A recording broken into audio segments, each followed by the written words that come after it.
Hello friends, I am doctor Mukesh Haridwal. आज हम बात करेंगे कि क्या होती है सर्वाइकल रेडिकुलोपैथी। सर्वाइकल रेडिकुलोपैथी में पेशेंट को गर्दन से लेके, शोल्डर से लेके, आर्म से लेके फोर आर्म में दर्द आता है। साथ में पेशेंट को हाथ में सूनापन या झंझनाहट भी होता है। जब भी पेशेंट कोई काम करता है, एक्सर्शन करता है, तो पेशेंट को दर्द बहुत ज़्यादा बढ़ जाता है। जब भी पेशेंट रेस्ट करता है तो उसको थोड़ा बहुत रिलीफ मिल जाता है। जब एक्सट्रीम केसेस होते हैं जिनमें नस के ऊपर बहुत ज़्यादा प्रेशर होता है, उन कंडीशन में पेशेंट को इवन रेस्ट के ऊपर भी बहुत ज़्यादा पेन रहता है और केवल मेडिसिन से ही इसको कंट्रोल किया जा सकता है।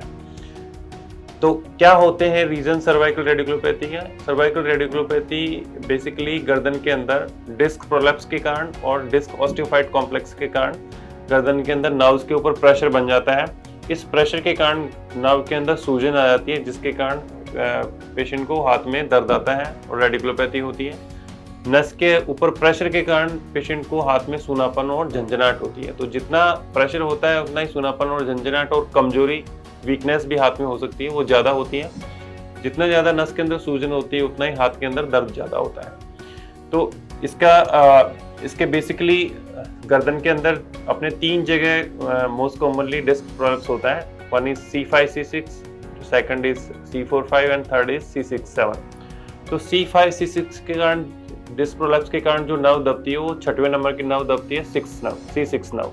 तो C6 नर्व के कारण अपने को शोल्डर से लेके, आर्म से लेके और फोर आर्म के अंदर ऊपर की तरफ दर्द आता है। ये दर्द जो अपने अंगूठे और इंडेक्स फिंगर के अंदर आता है। ये मोस्ट कॉमनली पेशेंट्स को होता है C5, C6। तो इसके साथ में पेशेंट को अंगूठे में और इंडेक्स फिंगर में झंझनाहट और सूनापन भी हो सकता है।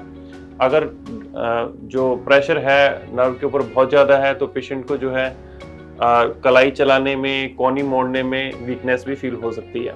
दूसरे जो मोस्ट कॉमन लेवल होता है अपना C4-5 होता है। C4-5 के ऊपर डिस्क प्रोलैप्स के कारण C5 नर्व अपनी कंप्रेस होती है।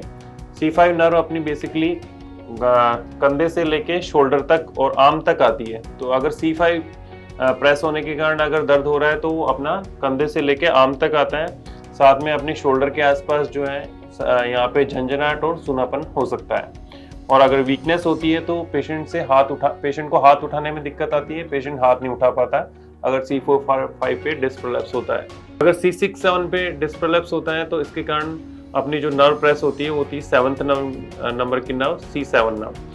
इस नर्व के कारण अगर अपने को पेन आता है तो अपना शोल्डर से लेके, आर्म से लेके फोर आर्म में पीछे की तरफ आएगा दर्द, एंड ये अपना मिडिल फिंगर तक दर्द आ सकता है। साथ में मिडिल फिंगर के अंदर सूनापन या झंझनाहट भी आ सकता है।